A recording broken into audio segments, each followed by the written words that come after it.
Bom dia a todos, amém?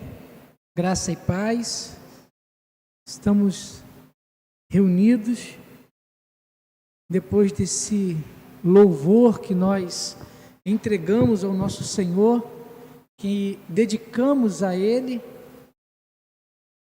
Vamos meditar na Sua palavra. Louvado o nome do Senhor por estarmos aqui reunidos em conjunto, aqueles que estão aqui na igreja, aqueles que estão nas suas residências, também meditando na palavra do Senhor, adorando a Deus e assim entregando o nosso culto ao Senhor como oferta agradável, como oferta suave, porque o nosso Deus, Ele é soberano, como nós cantamos, Ele é tremendo. Tudo que existe, tudo que acontece, vem da parte dEle para as nossas vidas. É graça, é favor não merecido. E por isso nós estamos aqui. Por isso reservamos esse espaço para que em conjunto possamos engrandecer o nome do nosso Senhor e Salvador Jesus Cristo. Vamos abrir as nossas Bíblias no Evangelho de Mateus, capítulo 1. Evangelho de Mateus, capítulo 1, nós vamos ler do verso 18 até o 25.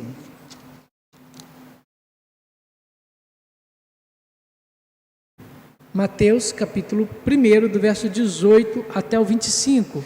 Vamos ficar de pé para a leitura?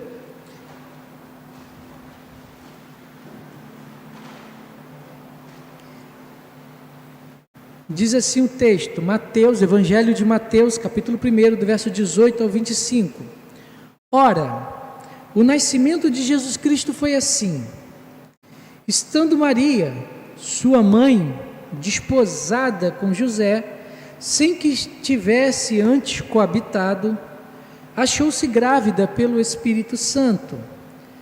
Mas José, seu esposo, sendo justo e não querendo infamar, resolveu deixá-la secretamente.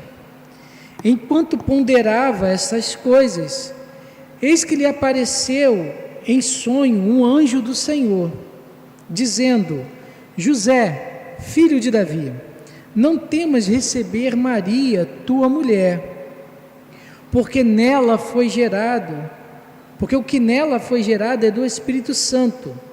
Ela dará luz a um filho, e lhe porás o nome de Jesus, porque ele salvará o seu povo dos pecados deles.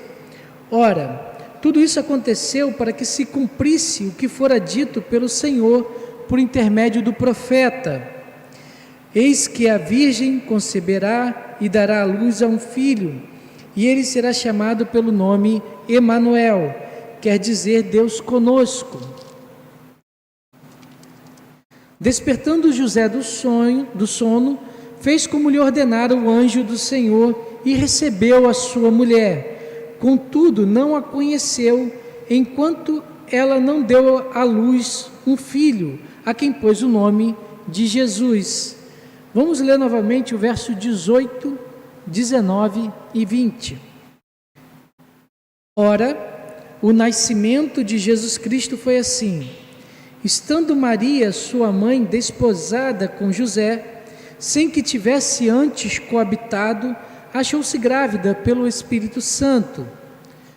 Mas José, seu esposo, sendo justo e não querendo infamar, resolveu deixá-la secretamente. Enquanto ponderava nessas coisas, eis que lhe apareceu em sonho um anjo do Senhor, dizendo: José, filho de Davi, não temas receber Maria, tua mulher, porque o que nela foi gerado é do Espírito Santo. Senhor Deus, graças te damos aqui, Senhor, na tua presença, diante da tua palavra aberta, Senhor.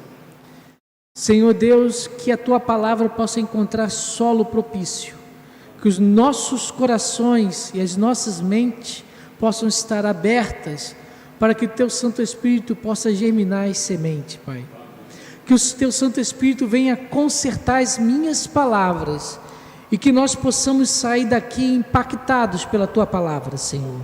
Que a Tua palavra venha trazer mudanças em nossas vidas. Pai amado, que nós possamos ser moldados pela Tua palavra, Senhor. Pai, é o que eu te peço, em nome do Seu Filho Jesus Cristo. Amém. Podeis assentar? Avançamos. Domingo passado, nós terminamos de meditar sobre a genealogia de Jesus. Avançamos o texto. Estamos dentro de uma narrativa de Mateus. Porém, diante desse texto que nós acabamos de ler, somos tentados a ignorar algumas coisas desse texto. Somos tentados a não prestar atenção. Quando nós prestamos atenção do verso 21 em diante, a nossa mente se foca muito nessa parte do texto.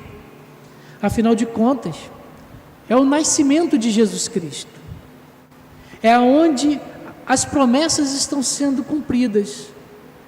Como o próprio Mateus vai dizer, o que está sendo feito é o que aconteceu na voz dos profetas antigos.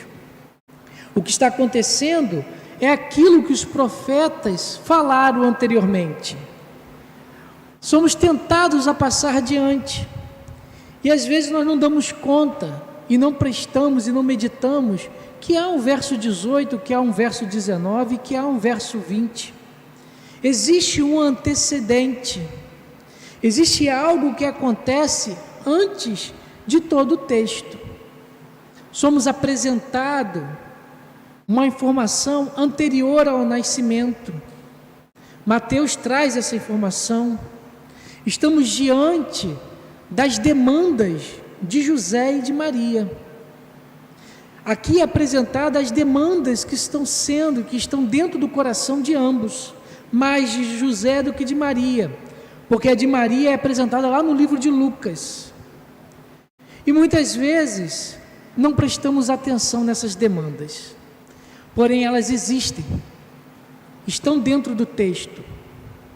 Mateus teve a preocupação de nos informar sobre as demandas que estavam correndo com José e com Maria. Isaías profetiza lá no capítulo 9: eis que um menino nos nasceu. Olhamos para Israel, o povo judeu do primeiro século, séculos anteriores e posteriores, e às vezes ainda hoje, existe a expectativa do nascimento de uma criança. Isaías coloca isso na sua profecia. Era aguardado o nascimento daquele que haveria de vir. Havia uma apreensão na sociedade da época de que Roma, o jugo de Roma seria libertado pelo filho de Davi.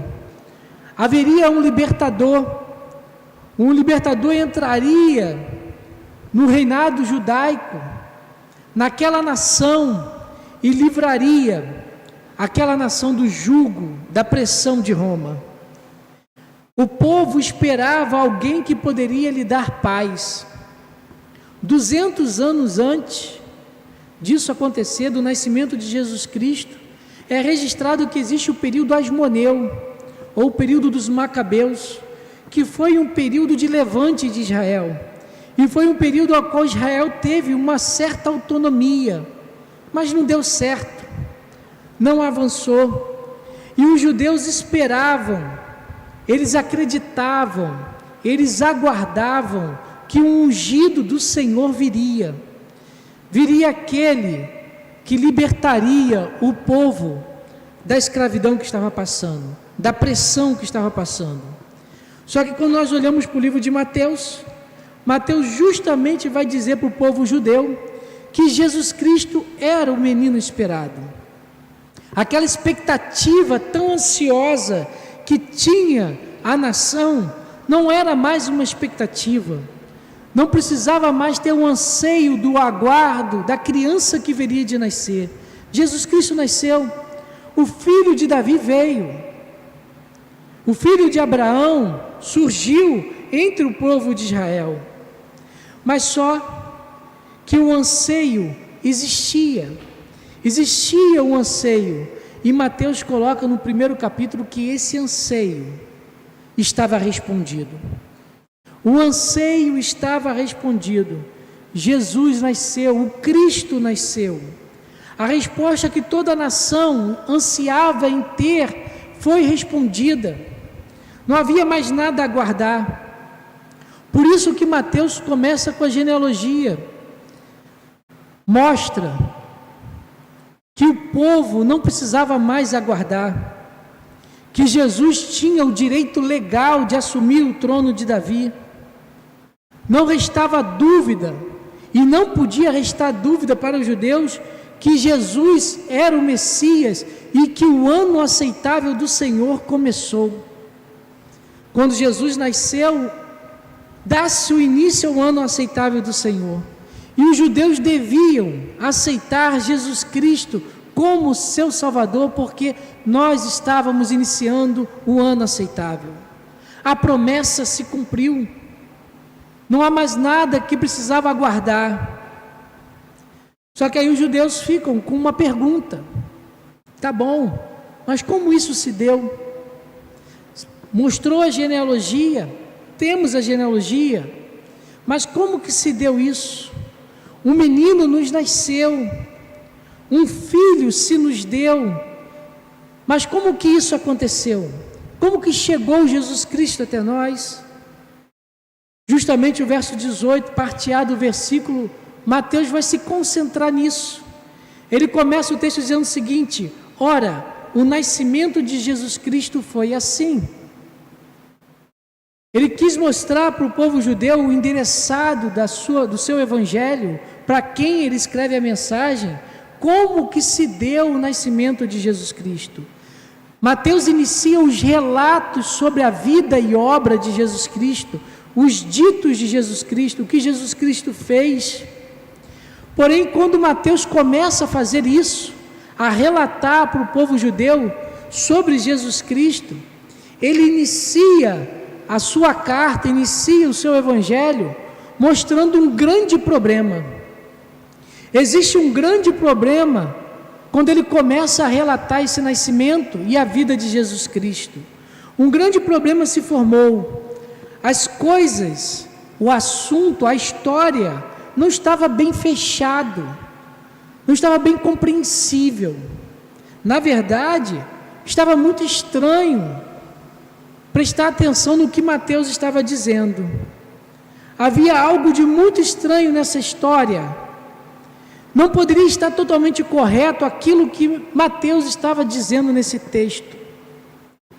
Tinha alguma coisa que o judeu não conseguia prestar muita atenção e falar o seguinte: não, mas como que o Messias veio dessa forma? E o texto que nós acabamos de ler, verso 18, 19 e 20, nós somos apresentados a esses problemas, nós somos apresentados a essas demandas que aconteceram no período antes de Jesus Cristo nascer. Será que nós conseguimos vislumbrar esses problemas que estão acontecendo aqui no texto? O pensamento cristão, a nossa mentalidade já enraizada dentro de uma interpretação cristã das Escrituras, às vezes nos cega diante das demandas que Mateus está apresentando nesse início de versículos aqui, dentro dessa perícope inicial. Mas o judeu, ao olhar esses 3 primeiros versículos, ele ficaria estarrecido com a informação que Mateus passa para eles. Eles não ouviriam com bom tom, os ouvidos coçariam, mas Mateus relata isso. E quais são esses problemas que Mateus nos apresenta? O primeiro problema que ele traz à luz para aquela geração que leu primeiramente o Evangelho, para os judeus, é que Maria estava despojada de José. O texto do verso 1 começa assim: Maria, sua mãe, despojada com José. Ele informa para o seu público, informa para os judeus, que Maria estava despojada. Ao ele falar isso, ele traz à memória uma cerimônia judaica que se chama esponsais. Uma cerimônia que era realizada de confirmação de relacionamento. Algo similar, mas é apenas similar ao noivado. A pessoa se declara que vai casar, chama-se a testemunha, e eles confirmam, a partir de uma aliança verbal, a fidelidade do futuro relacionamento. É um caminho em direção à noite de núpcias, à festa de núpcias de casamento. Nós podemos dizer que, na verdade, já é o casamento. Quando a pessoa passava por cerimônia de esponsais, dificilmente era quebrado isso. Dificilmente esse relacionamento era rompido. Precisava de algo muito sério para romper, era um contrato verbal. Por isso, quando nós olhamos o verso 19, parte A do versículo, o texto já diz ali, ó: mas José, seu esposo, praticamente já eram casados. A única situação que não havia era o conviver em conjunto e as relações sexuais, porque no próprio verso 1 vai dizer, sem que tivesse antes coabitado. Durante os esposais, durante o período de desposamento, há uma união verbal, porém não há a sua consumação. Mas já eram tratados como marido e mulher. Então o texto vai informar isso. O texto vai dizer que Maria estava despojada de José, estava prometida em uma promessa já fixa. Mas o texto também vai dizer que ela era virgem. O texto vai dizer que antes que tivesse coabitado. Lá em Lucas, o texto é mais firme. Lucas capítulo 1, verso 34, depois que o anjo revela a Maria a sua gravidez, Maria chega e fala o seguinte, mas como que pode isso? Lá no verso 34 vai dizer assim, ó: então disse Maria ao anjo, como será isto? Pois não tenho relação com homem algum. Um problema se levanta. Maria estava despojada, Maria era virgem, mas para ter o ato de esponsais, para ter o ato da Maria ser virgem, isso significava que Maria era uma virgem compromissada, era uma jovem, uma donzela, que aguardava o casamento e se preparava.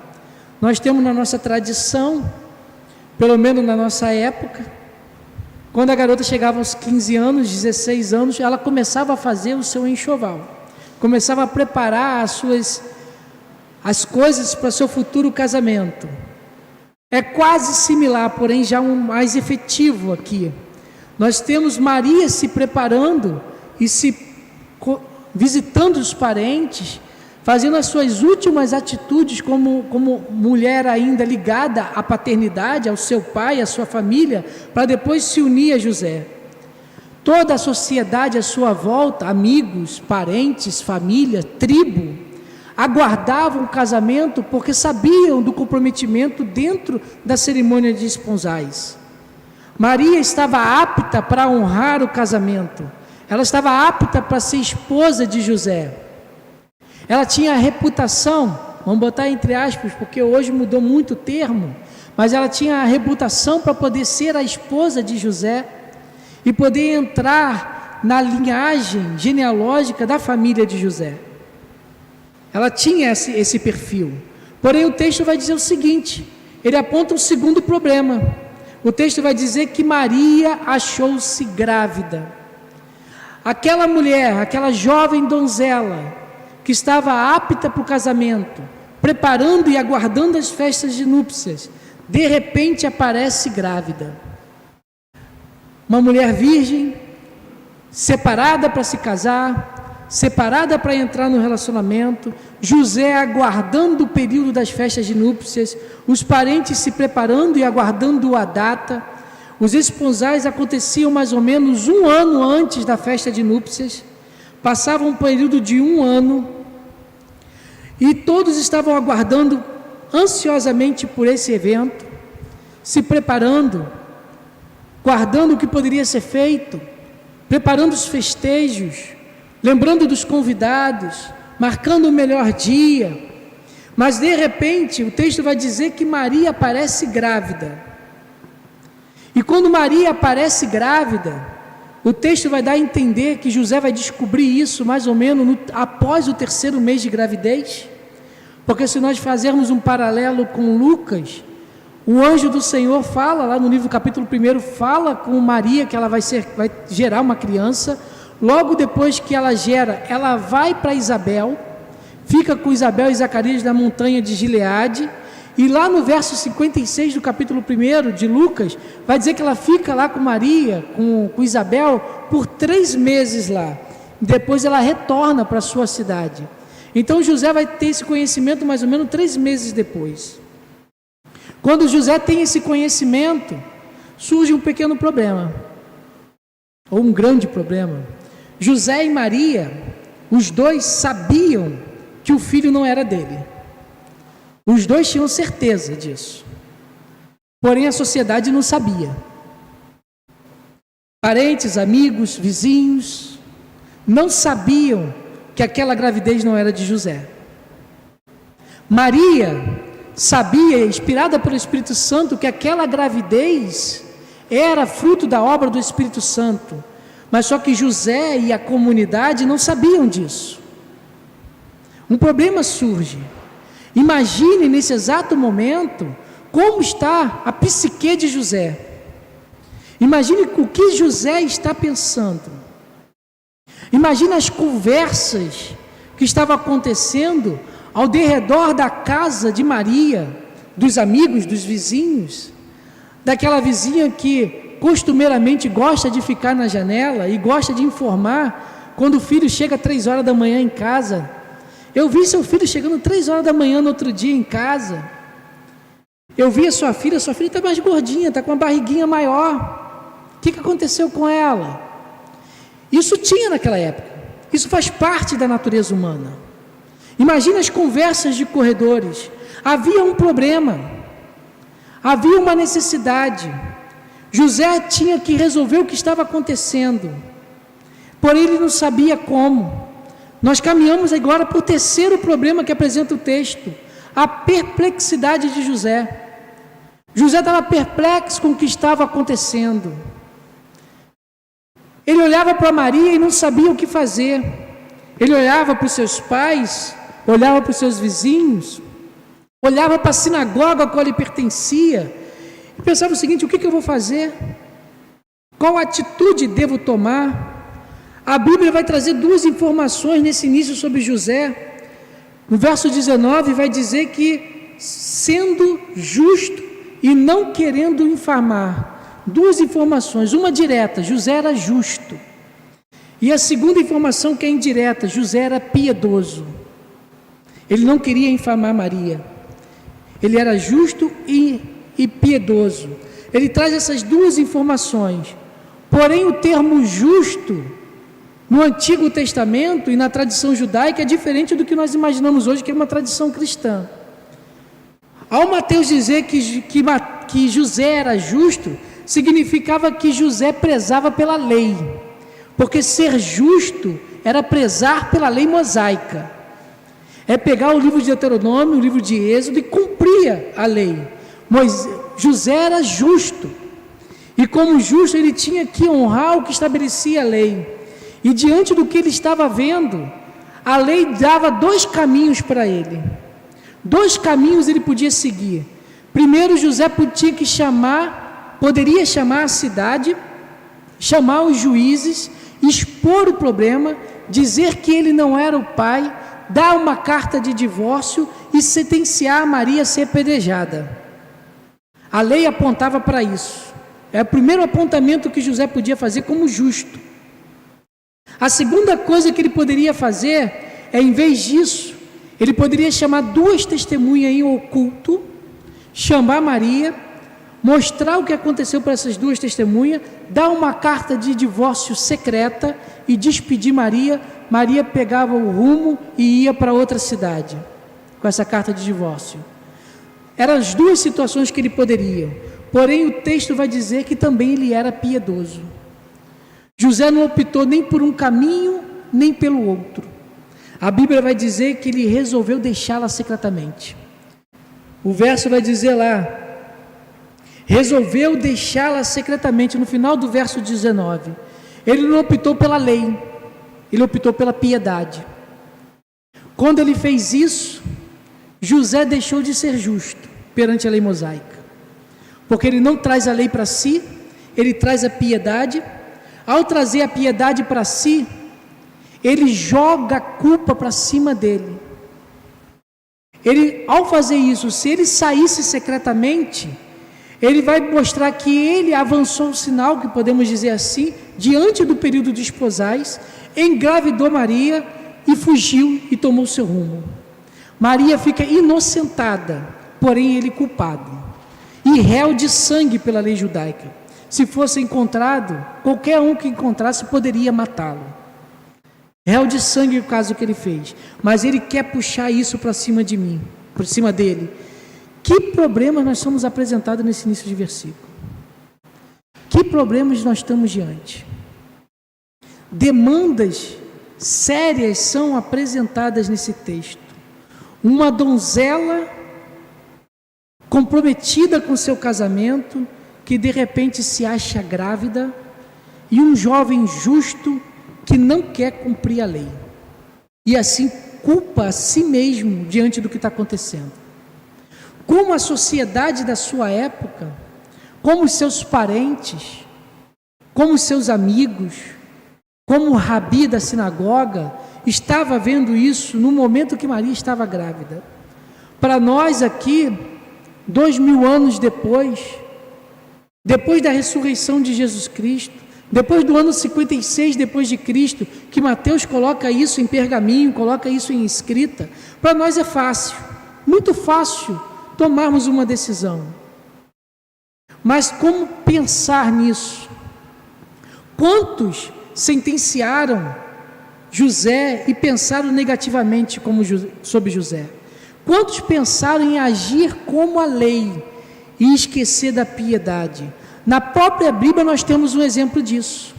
Se nós voltarmos de Mateus e darmos um pulo na Bíblia para o livro de Gênesis, o texto vai dizer que Tamar fez uma trama, porque justamente Judá não estava dando Selá como marido para ela.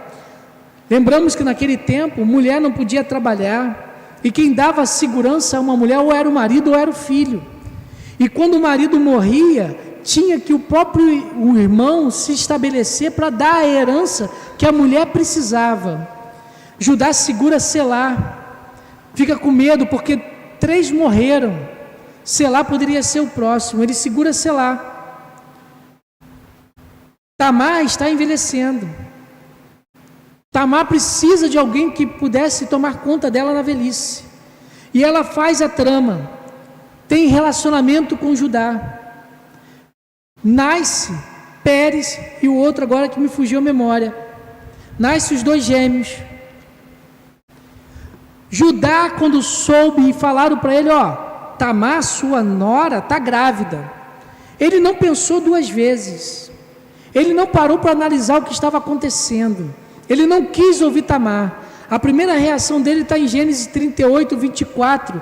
Tirai-a para fora e queimá-la. Vamos queimá-la. Tira para fora da tenda. Tamar seria usada como exemplo para as outras pessoas para não fazer isso. Precisou Tamar mostrar de quem era o pai para ele cair em si e ver o erro que ele estava cometendo em segurar Selá e provocar um outro erro em cima de Tamar. Mas José não pegou esse caminho. José não seguiu o caminho de Judá.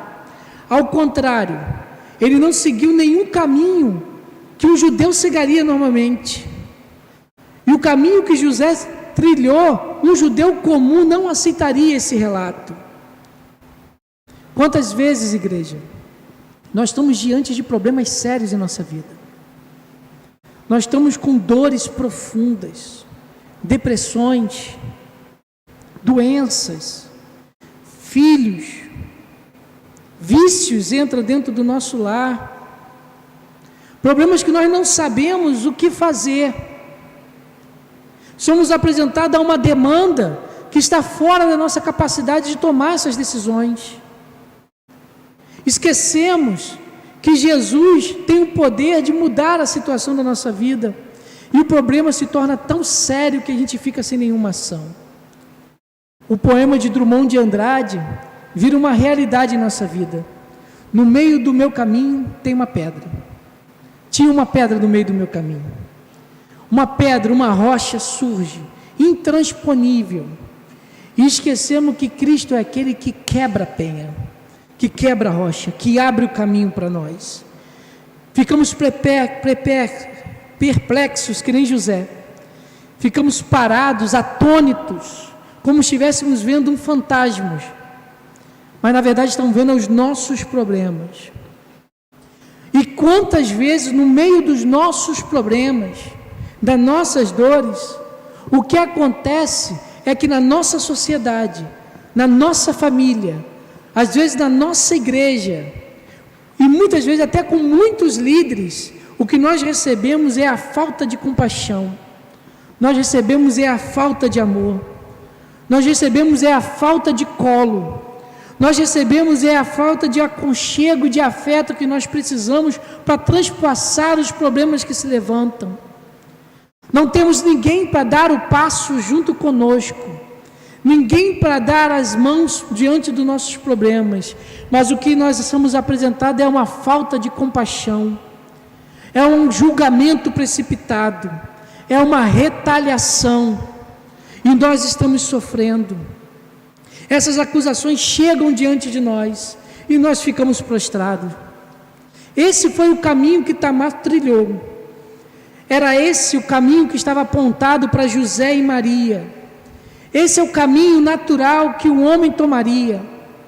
Não daria o suporte, mas daria a retaliação. Mas Deus é aquele que muda os caminhos. Deus é aquele que tem os seus próprios caminhos para a nossa vida. O verso 20, parte A, o texto vai começar o seguinte: enquanto ponderava nessas coisas. É muito salutar para nós, sabemos que diante de todos esses problemas que estavam passando ali José e Maria, diante da lei que estava a favor de José, diante do pensamento de José que José tinha que fazer, José parou e ponderou. Quantos às vezes aumenta o seu problema porque em vez de parar e ponderar, toma as suas atitudes de forma precipitada?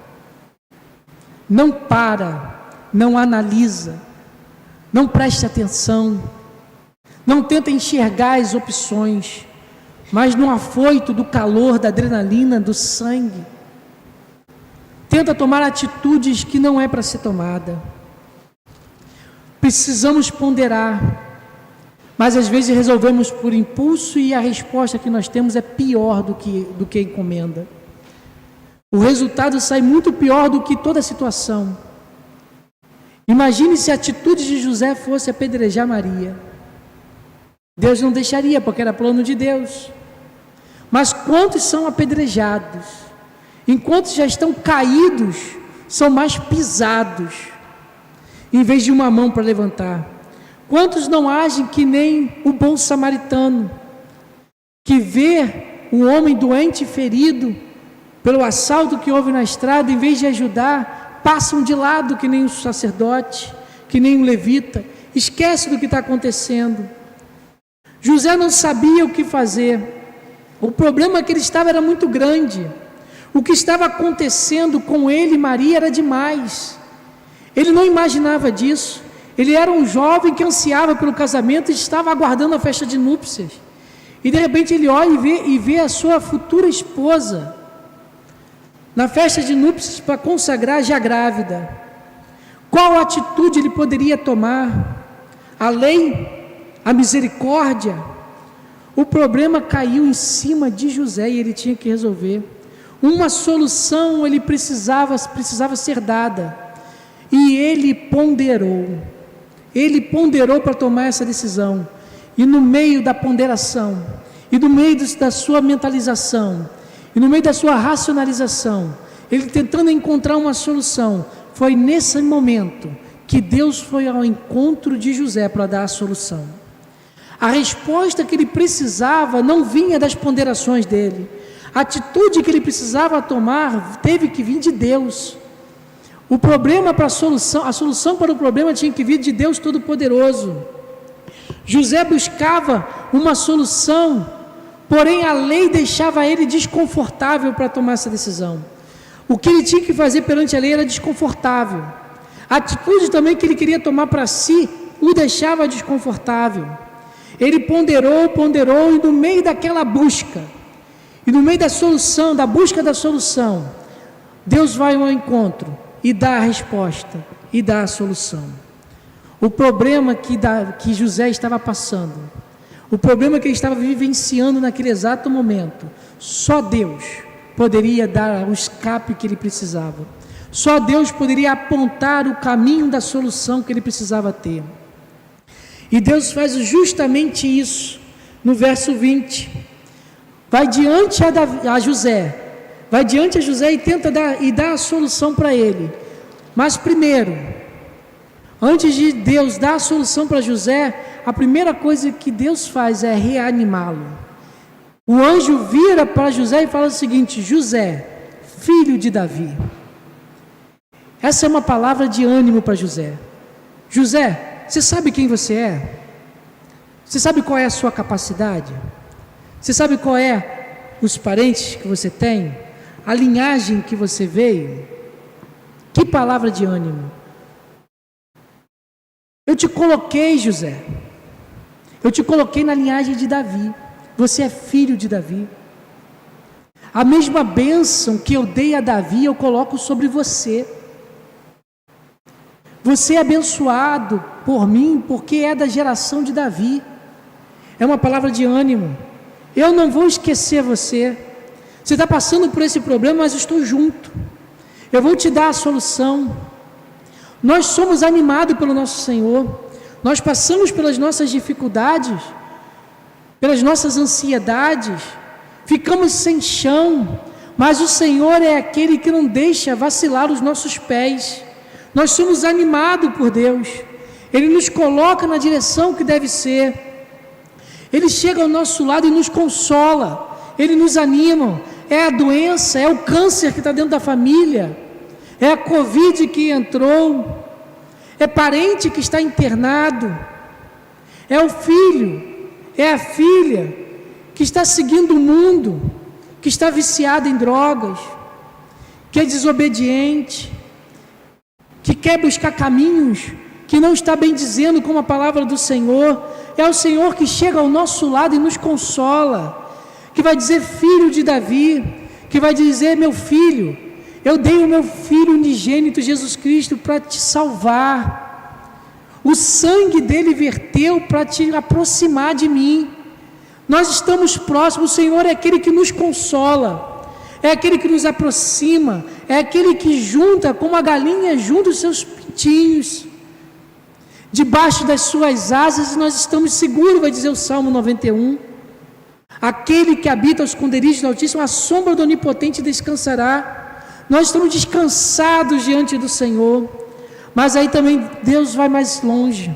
Além de dar o consolo, Deus não parou apenas no consolo, não foi apenas um tocar de ombro, um abraço, não foi apenas um beijo, não foi apenas uma aproximação e dizer que está junto. Não, Deus vira para José e dá a solução do problema dele, a solução que ele precisava. Deus abriu a porta e falou assim: ó, é essa porta que eu quero que você entre. Você tem que tomar Maria como sua esposa. É esse caminho que você tem que fazer para ter paz. É esse caminho que você tem que seguir, José. E foi isso que ele fez. José pegou o caminho que estava aberto à sua frente, que Deus abriu. Ele fez isso. Aquela gravidez não era uma gravidez qualquer. Aquela gravidez era a obra do Espírito Santo. A demanda que eles estavam passando era plano de Deus. Era um projeto de Deus para a vida deles. Era um projeto de paz. Era um projeto de salvação. Por isso José não precisava temer o que a sociedade poderia dizer. Ele não precisava temer o fato de Maria estar grávida, ainda sendo desposada, porque era o Espírito Santo, era a vontade do Espírito Santo. A sociedade poderia levantar, pessoas poderiam vir contra, ele poderia ouvir uma porção de palavras, mas ele não precisava temer. José tinha uma opção dada por Deus, ele tinha que receber Maria. José tinha que receber Maria. A gestação de Jesus Cristo, Maria recebe a gestação. José dá a Jesus Cristo a legalidade de ser filho de Davi, mas foi o Espírito Santo que gerou toda a obra que estava sendo feita em Maria. Foi uma obra do Espírito Santo. Acabou o problema. Agora há só uma solução. Deus é soberano, igreja. José e Maria se colocaram diante do Senhor. A resposta veio. Deus estava sendo glorificado. Israel estava diante do ano aceitável do Senhor. O filho de Davi, o filho de Abraão estava nascendo. Deus estava fazendo infinitamente mais diante toda aquela situação que toda a sociedade não estava enxergando. E aqui nós caminhamos para a conclusão. Eu queria convidar o grupo de louvor. Quais são, igreja, os problemas a qual nós somos apresentados? Quais são os problemas que se levantam na nossa vida? As demandas que são colocadas diante de nós? Quais circunstâncias que têm nos deixado parado? Quais batalhas nós estamos travando nesse exato momento? José e Maria estavam diante de um problema que precisava ser resolvido. Quais são os nossos problemas? Melhor, quais são as soluções que nós estamos colocando diante dos nossos problemas? Quais são as portas que nós estamos entrando? Será que nós escolhemos as portas que o mundo tem nos dado? As portas que são soluções de homens? Ou estamos fazendo igual José, encontramos a solução que Deus dá e buscamos esse caminho? Quem tem sido os nossos conselheiros? Deus foi glorificado na gravidez de Maria. Por mais que a comunidade de repente não aceitasse, Deus foi glorificado. Deus é glorificado em nossas vidas quando nós seguimos as suas orientações. Louvado o nome do Senhor, porque os problemas surgem, mas é Ele que dá o consolo dos problemas, é Ele que dá a solução dos nossos problemas, é Ele, é em Deus que nós temos que confiar. Salmos 125, verso 1 vai dizer o seguinte: os que confiam no Senhor são como os montes de Sião, que não se abala, mas firme para sempre. O nosso Deus é a confiança que nós precisamos. Quando nós confiamos nele, nós não somos abalados, independente do que a comunidade vai dizer, independente do que vai acontecer em volta de cada um de nós, independente das palavras negativas que vamos ouvir, ou a falta das palavras positivas. É no Senhor que nós encontramos confiança. Sob as mãos do nosso Senhor nós estamos seguros. Sob a proteção do nosso Deus nós estamos em paz. O nosso Deus é tremendo. Nós cantamos que o nosso Deus é soberano. Nós precisamos obedecer a sua voz. Nós precisamos seguir os seus caminhos, porque os caminhos do Senhor sempre será perfeito para nossas vidas. Eu não sei qual foi os problemas que cada um de nós entramos aqui hoje, quais demandas vêm nos machucando. Você, meu irmão e minha irmã que nos assiste nas redes sociais, eu não sei qual é a demanda que está dentro do seu coração, não sei quais são as lágrimas que vêm sendo derramadas dentro do lar, as lágrimas que vêm derramadas na cama quando se ajoelha, ou quando vai deitar e a mente vem os problemas do dia a dia. Mas eu quero dizer que o nosso Deus é aquele que consola, e o nosso Deus é aquele que resolve os nossos problemas. José teve o seu problema resolvido, ele seguiu o caminho. Jesus nasceu, a salvação no mundo nasceu, um menino nos nasceu, um filho se nos deu, e José estava em paz, Maria estava em paz, porque era uma resposta do próprio Deus, Criador dos céus e da terra. Louvado o nome do Senhor. Vamos louvar a Deus?